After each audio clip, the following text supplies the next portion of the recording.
నమస్కారం ETV news కి స్వాగతం ఈనాటి ముఖ్యాంశాలు గో సంరక్షణ పేరుతో హింసకు పాల్పడే వారికి ప్రధాని ఘాటు హెచ్చరిక తోటి మనుషులపై దాడులకు పాల్పడితే ఉపేక్షించే ప్రసక్తే లేదని స్పష్టీకరణ జీఎస్టీ ప్రారంభ కార్యక్రమానికి హాజరు కాబోమన్న కాంగ్రెస్ వామపక్షాలు అతిపెద్ద ఆర్థిక సంస్కరణ అమలుపై రాజకీయాలు కూడదన్న వెంకయ్య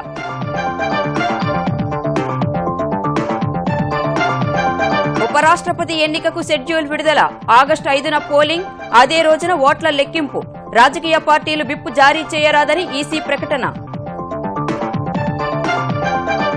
గోదావరి జలాలు సద్వినియోగం చేసుకోవాలని కృష్ణా డెల్టా రైతులకు చంద్రబాబు విజ్ఞప్తి ప్రభుత్వం ముందు చూపుతోనే సకాలంలో నీరివ్వగలిగామని వెల్లడి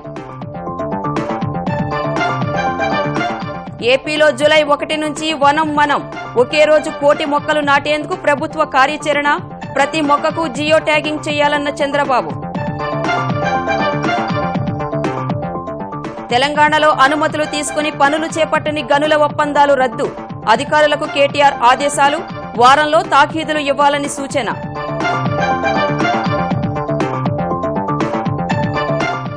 ఖమ్మం వికారాబాద్ జిల్లాలో శిశు విక్రయాల కలకలం ప్రైవేటు వైద్యుడిని అరెస్టు చేసిన పోలీసులు చిన్నారులను కొన్న దంపతులపై కేసులు నమోదు నల్లధనం నిర్మూలనపై ఫలిస్తున్న కేంద్రం చర్యలు 2016 ఏడాది స్విస్ బ్యాంకుల్లో సగానికి పడిపోయిన భారతీయుల ప్రత్యక్ష డిపాజిట్లు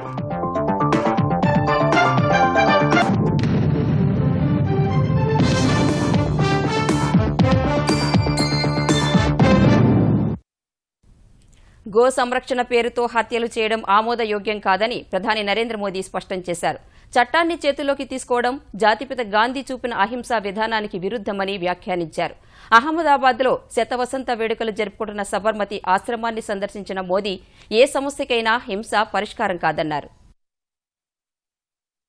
గుజరాత్లో పర్యటిస్తున్న ప్రధాని మోదీ 100ఏళ్ల వేడుకలు జరుపుకుంటున్న సాబర్మతి ఆశ్రమాన్ని సందర్శించారు ఆశ్రమంలో ఒక మొక్కను నాటిన ప్రధాని మహాత్మాగాంధీ చిత్రపటాన్ని ఆవిష్కరించారు ఆశ్రమంలో ప్రదర్శనను తిలకించారు కాసేపు చరఖాతో నూలు వడికారు ఆ తర్వాత మహాత్మాగాంధీ ఆధ్యాత్మిక గురువు శ్రీమద్ రాజ్చంద్ర స్మారకార్థం తపాలా బిళ్లను నాణ్యాన్ని విడుదల చేశారు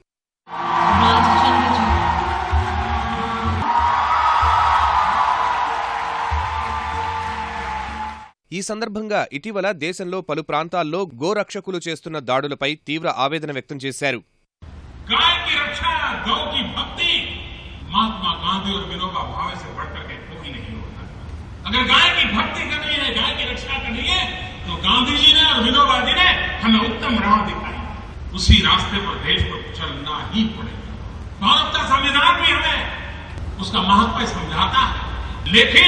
क्या किसी इंसान को मारने का हमें हक मिल जाता है? क्या ये गौभक्ति है? क्या ये गौरक्षा है?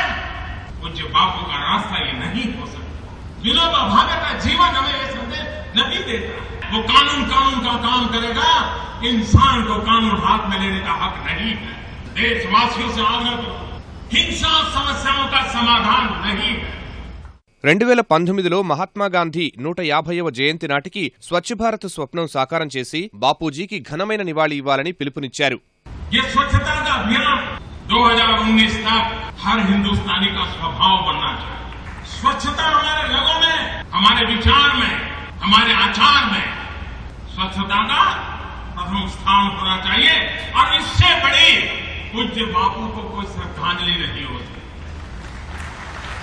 स्वयं बापू कहते थे कि आजादी और स्वच्छता दोनों में से मेरी पहली पसंद स्वच्छता रहेगी आजादी से भी ज्यादा महत्व गंदगी से मुक्ति का हिंदुस्तान ये बापू का सपना था అంతకుముందు అహ్మదాబాద్ విమానాశ్రయంలో కార్యకర్తలతో మాట్లాడిన ప్రధాని సర్దార్ సరోవర్ డ్యాం నిర్మాణం పూర్తి కావడంపై హర్షం వ్యక్తం చేశారు సరోవర్ డ్యాం గుజరాత్ను ఉన్నత శిఖరాలకు చేర్చుతుందని ఆశాభావం వ్యక్తం చేశారు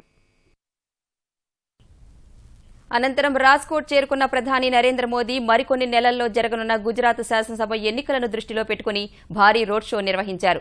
ఈ రోడ్ షోలో మోదీని చూసేందుకు పెద్ద సంఖ్యలో తరలివచ్చిన ప్రజలు అడుగడుగునా ప్రధానికి నీరాజనాలు పలికారు. ఆ తర్వాత రాజ్కోట్ అవసరాల కోసం నర్మదా నది నుంచి ఆజీ జలాశయంలోకి నీటి విడుదలను ప్రారంభించారు. అనంతరం రాజ్కోట్లోని రేస్ కోర్స్ మైదానంలో జరిగిన కార్యక్రమంలో 18,000 మంది దివ్యాంగులకు 35 కోట్ల రూపాయల విలువైన సహాయ పరికరాలను మోదీ పంపిణీ చేశారు.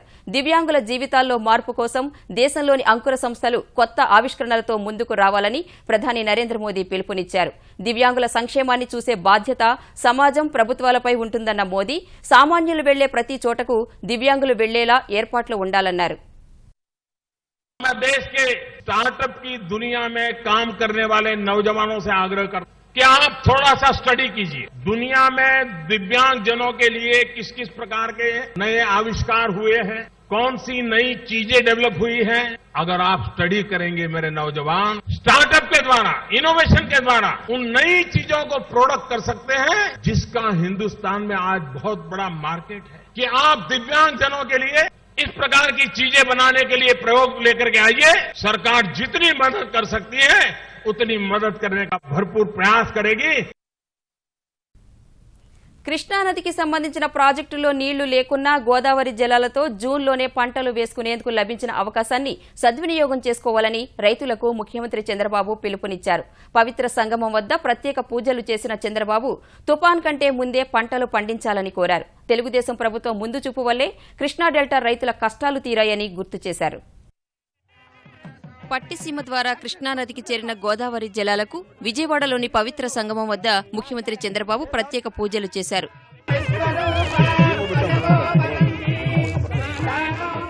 అనంతరం పవిత్ర సంగమం వద్ద హారతిని తిలకించారు. ఈ సందర్భంగా మాట్లాడిన ఆయన ఏటా సముద్రంలో కలుస్తున్న 5,000 టీఎంసీల గోదావరి నీళ్లలో కొన్నైనా సద్వినియోగం చేసుకునేందుకే పట్టిసీమ ప్రాజెక్టు చేపట్టినట్లు వివరించారు. ఆనాడు ప్రభుత్వం దూరదృష్టితో ఆలోచించడం వల్లే ప్రస్తుతం రైతుల కష్టాలు తీరాయన్నారు. ఈ అవకాశాన్ని పూర్తిగా సద్వినియోగం చేసుకోవాలని అన్నదాతలకు పిలుపునిచ్చారు.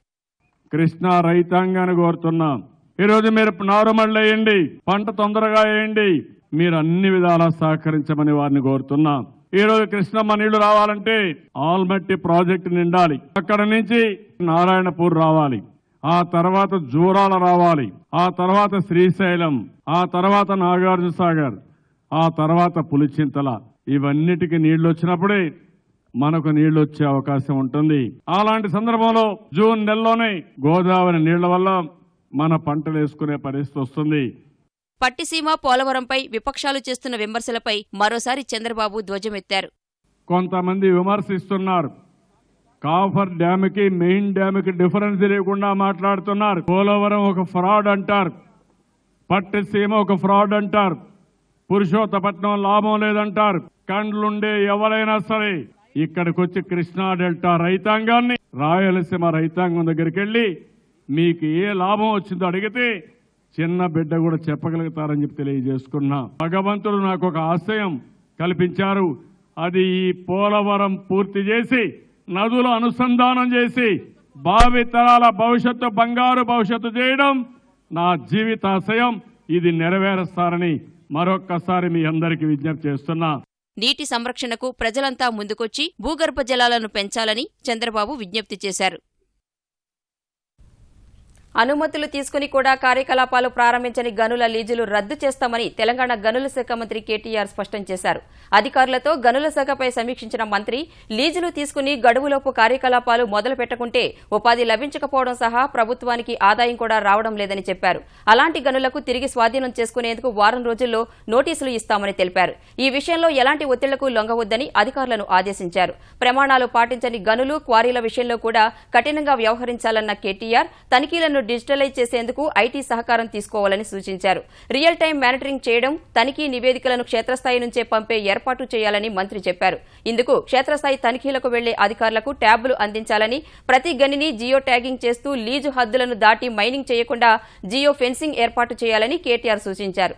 ఈ సమక్షంలోనే గనుల శాఖ రూపొందించిన పోర్టల్ను ఆవిష్కరించిన మంత్రి 3 నెలల్లో digitalization, geo tagging, geo fencing పూర్తి చేయాలని అధికారులకు నిర్దేశించారు.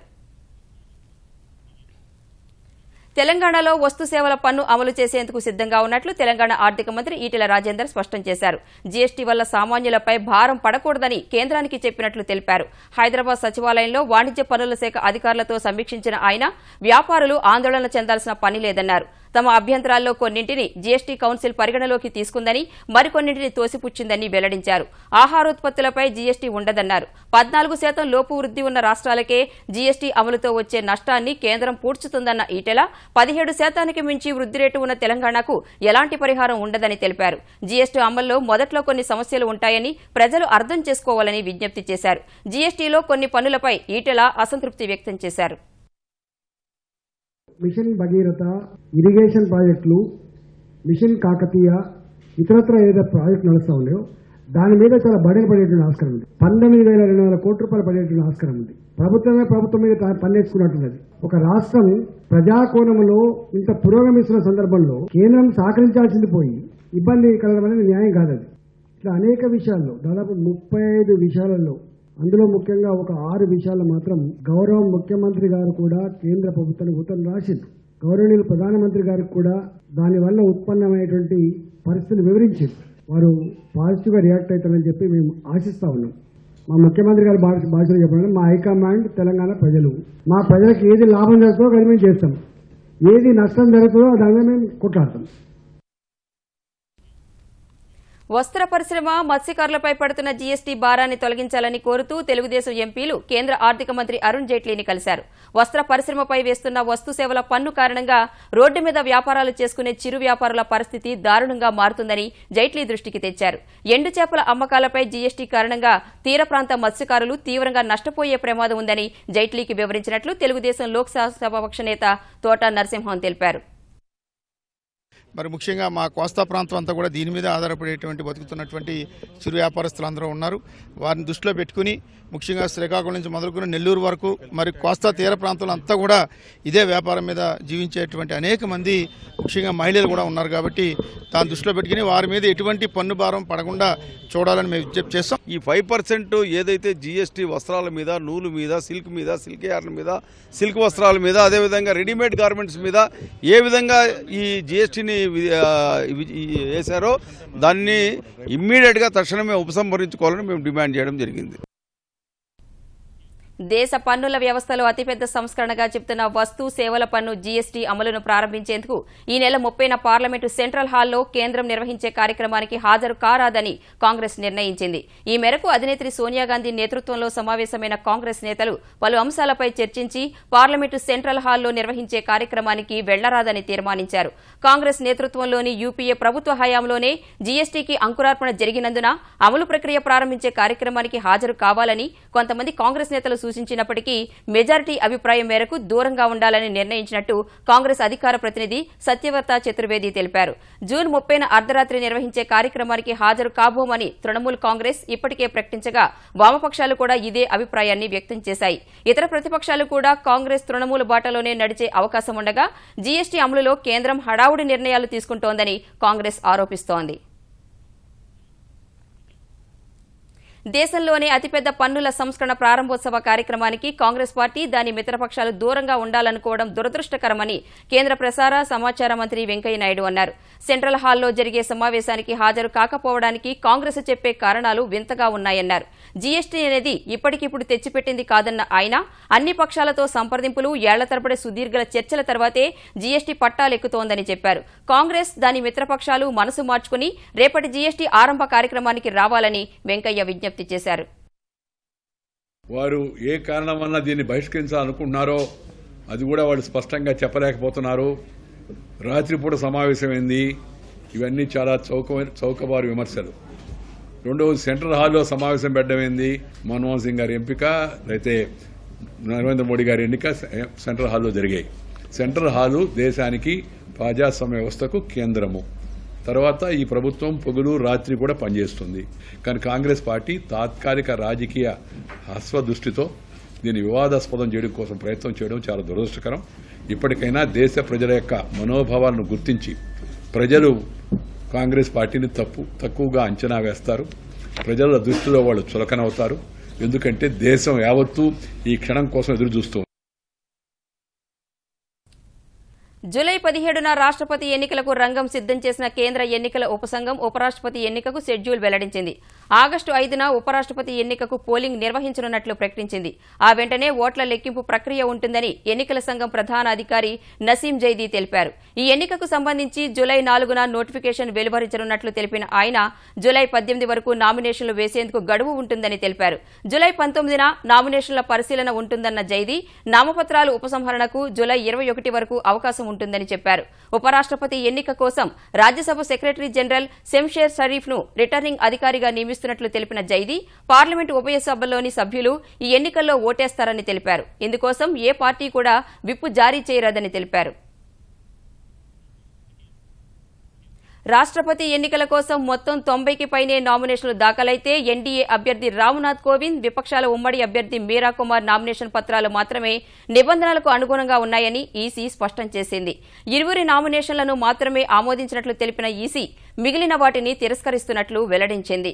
జూలై 17న రాష్ట్రపతి ఎన్నికలు జరగనుండగా నామినేషన్లు దాఖలు చేసే గడువు నిన్న ముగిసింది. గడువులోపు 90కి పైగానే నామినేషన్లు అందాయన్న ఈసీ వాటిని ఇవాళ పరిశీలించి నిబంధనలకు విరుద్ధంగా ఉన్న వాటిని తిరస్కరించినట్లు తెలిపింది. ప్రస్తుతం ఎన్డీఏ అభ్యర్థి రామ్నాథ్ కోవింద్, ప్రతిపక్షాల ఉమ్మడి అభ్యర్థి మీరా కుమార్ పోటీలో ఉన్నట్లు స్పష్టం చేసింది. జూలై 1న వనం మనం పేరిట ఆంధ్రప్రదేశ్ ప్రభుత్వం ఒక్కరోజే 1 కోటి మొక్కలు నాటే మహాయజ్ఞాన్ని నిర్వహించనుంది. గుంటూరు జిల్లా కొండవీడులో ముఖ్యమంత్రి చంద్రబాబు చేతుల మీదుగా మొదలయ్యే ఈ కార్యక్రమం కార్తీక మాసంలో వన మహోత్సవం వరకు కొనసాగనుంది. 1 కోటి మొక్కల సంకల్పానికి అన్ని రకాల మాధ్యమాల్లో విస్తృతంగా ప్రచారం కల్పించడం సహా క్షేత్రస్థాయిలో ప్రతి ఒక్కరిని భాగస్వాములను చేయాలని అటవీశాఖ అధికారులతో సమీక్షలో చంద్రబాబు సూచించారు. హరితాంధ్రప్రదేశ్ సాకారానికి నిధుల సమీకరణపై దృష్టి పెట్టాలన్నారు. రహదారులకు ఇరువైపులా చెట్లు నాటడం సహా అడవుల్లోనూ ఔషధ గుణాలున్న చెట్లు, పండ్ల చెట్లు నాటాలని ముఖ్యమంత్రి ఆదేశించారు. అటవీ ప్రాంతంలో పడిన ప్రతి చుక్క వర్షం నీటిని నిల్వ చేసేందుకు కందకాలు తవ్వాలని సూచించారు. ప్రతి మొక్కను జియో ట్యాగింగ్ చేయడం ద్వారా పచ్చదనాన్ని గణించే అవకాశం ఉంటుందన్నారు. మొక్కలు పెద్ద సంఖ్యలో నాటేవారికి ప్రోత్సాహకాలు ఇవ్వాలని ఆదేశించారు. పాఠశాలలు, వివిధ సంస్థలు, కళాశాలలు, విశ్వవిద్యాలయాల ఆవరణల్లో భారీ ఎత్తున మొక్కల పెంపకం చేపట్టాలన్నారు. ఉపాధి హామీ పథకం అనుసంధానంతో గ్రామాల్లో జరుగుతున్న 18 రకాల అభివృద్ది కార్యక్రమాల పర్యవేక్షణకు ప్రత్యేక కోర్ డాష్ బోర్డు ఏర్పాటు చేసినట్లు ఆంధ్రప్రదేశ్ పంచాయతీరాజ్ శాఖ మంత్రి నారా లోకేష్ తెలిపారు. పంచాయతీరాజ్, గ్రామీణాభివృద్ది, ఆర్డబ్ల్యూఎస్, ఉపాధి హామీ పథకాలపై అమరావతిలో ఆయన సమీక్ష నిర్వహించారు. ఉపాధి హామీ పనులను రియల్ టైంలో పర్యవేక్షించేలా తయారు చేసిన కోర్ డాష్ బోర్డులో అంశాలను అధికారులు మంత్రికి వివరించారు. ఏ జిల్లా ఏ స్థానంలో ఉందో తెలిసేలా డాష్ బోర్డులో మార్పులు చేయాలని లోకేష్ వారికి సూచించారు. రియల్ టైం పాలనలో భాగంగా గ్రామాల్లో అభివృద్ది కార్యక్రమాలు మరింత వేగంగా నిర్వహించేందుకు పంచాయతీరాజ్ కోర్ డాష్ బోర్డు ఉపయోగపడుతుందని లోకేష్ అభిప్రాయపడ్డారు. విస్తారంగా కురుస్తున్న వర్షాలకు చిత్తడిగా మారిన రహదారులను సత్వరమే మరమ్మతు చేయాలని తెలంగాణ పురపాలక శాఖ మంత్రి కేటీఆర్ అధికారులను ఆదేశించారు. ఈ మేరకు పురపాలక శాఖ అధికారులతో సమీక్షించిన కేటీఆర్ వర్షాకాలం ముగిసే వరకు రోడ్ల నిర్వహణపై ప్రత్యేక శ్రద్ధ చూపాలని కోరారు. ఇందుకు జీహెచ్ఎంసీ ఇంజనీర్లు, సంబంధిత అధికారులు సమన్వయంతో పనిచేయాలన్న కేటీఆర్ మరమ్మతు పనులకు అవసరమైన యంత్రాలు, సామాగ్రిని వెంటనే కొనుగోలు చేయాలని చెప్పారు.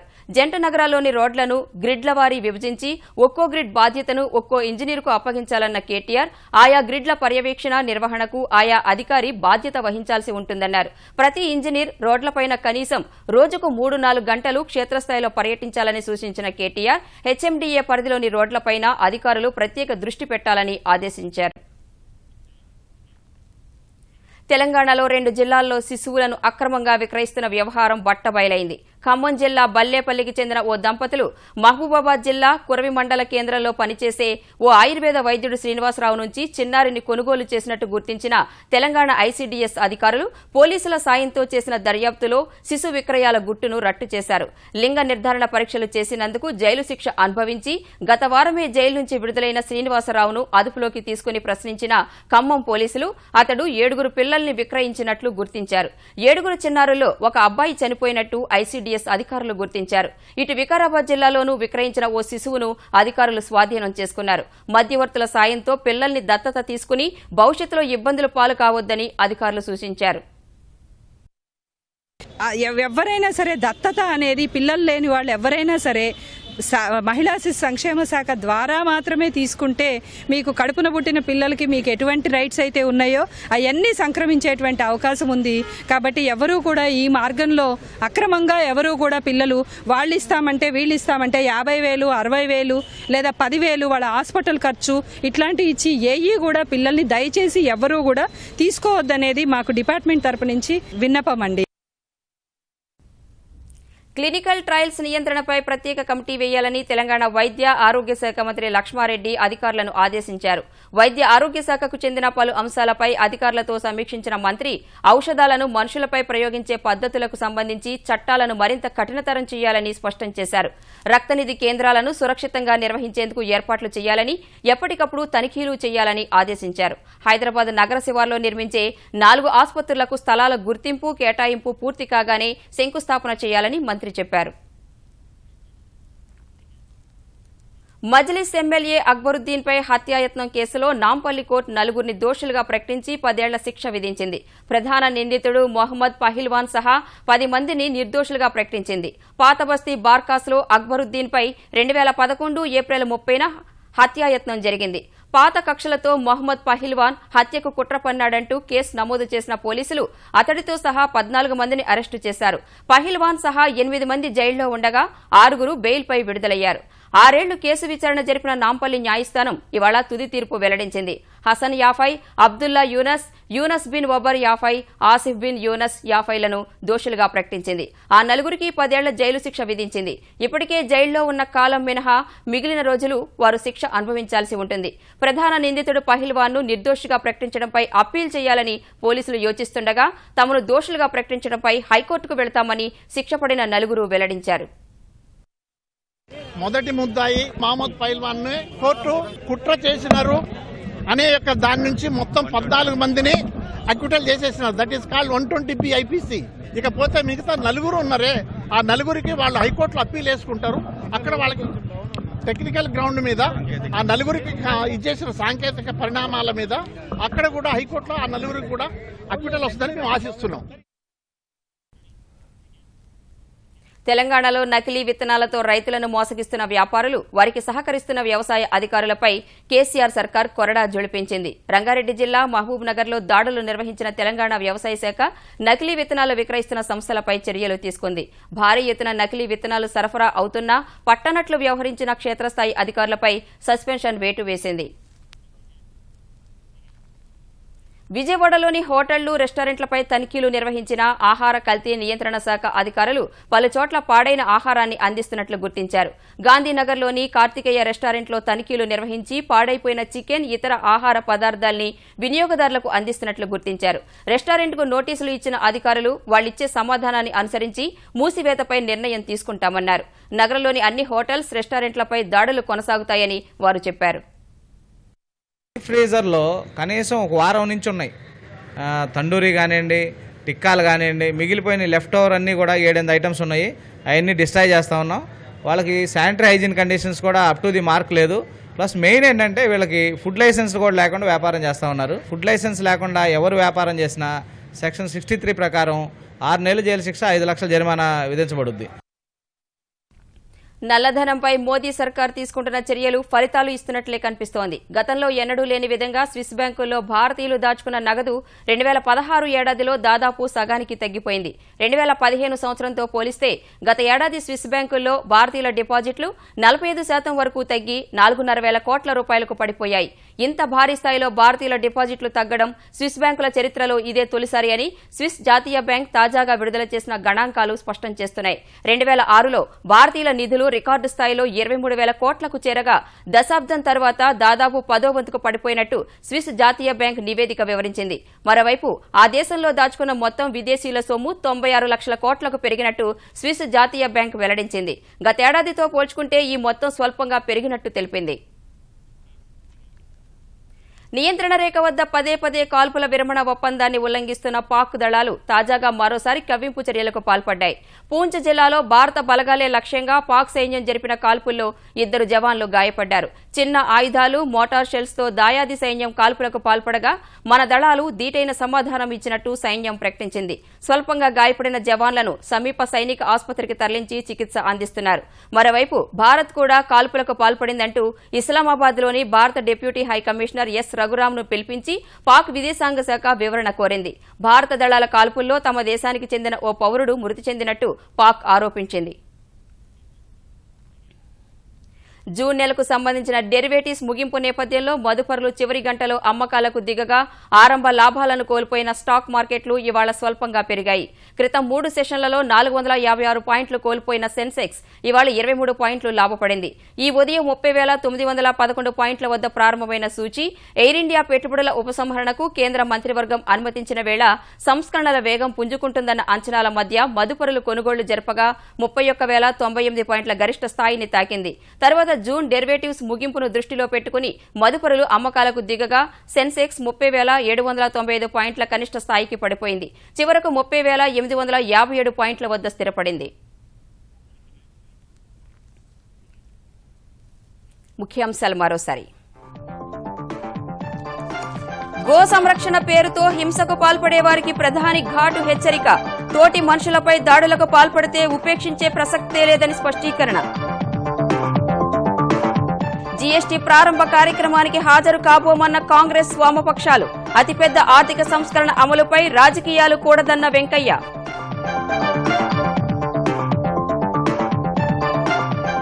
ఉపరాష్ట్రపతి ఎన్నికకు షెడ్యూల్ విడుదల. ఆగస్టు 5న పోలింగ్, అదే రోజున ఓట్ల లెక్కింపు. రాజకీయ పార్టీలు విప్ జారీ చేయరాదని ఈసీ ప్రకటన. గోదావరి జలాలు సద్వినియోగం చేసుకోవాలని కృష్ణా డెల్టా రైతులకు చంద్రబాబు విజ్ఞప్తి. ప్రభుత్వం ముందు చూపుతోనే సకాలంలో నీరివ్వగలిగామని వెల్లడి. ఏపీలో జులై 1 నుంచి వనం మనం. ఒకే రోజు 1 కోటి మొక్కలు నాటేందుకు ప్రభుత్వ కార్యాచరణ. ప్రతి మొక్కకు జియో ట్యాగింగ్ చేయాలన్న చంద్రబాబు. తెలంగాణలో అనుమతులు తీసుకుని పనులు చేపట్టని గనుల ఒప్పందాలు రద్దు. అధికారులకు కేటీఆర్ ఆదేశాలు. వారంలో తాకీదులు ఇవ్వాలని సూచన.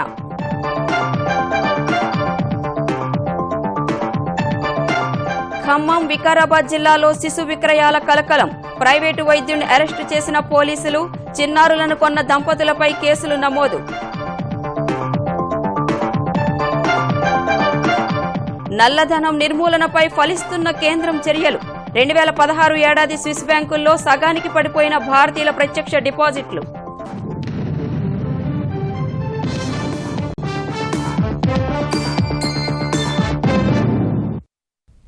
ఈటీవీ న్యూస్ సమాప్తం. నమస్కారం.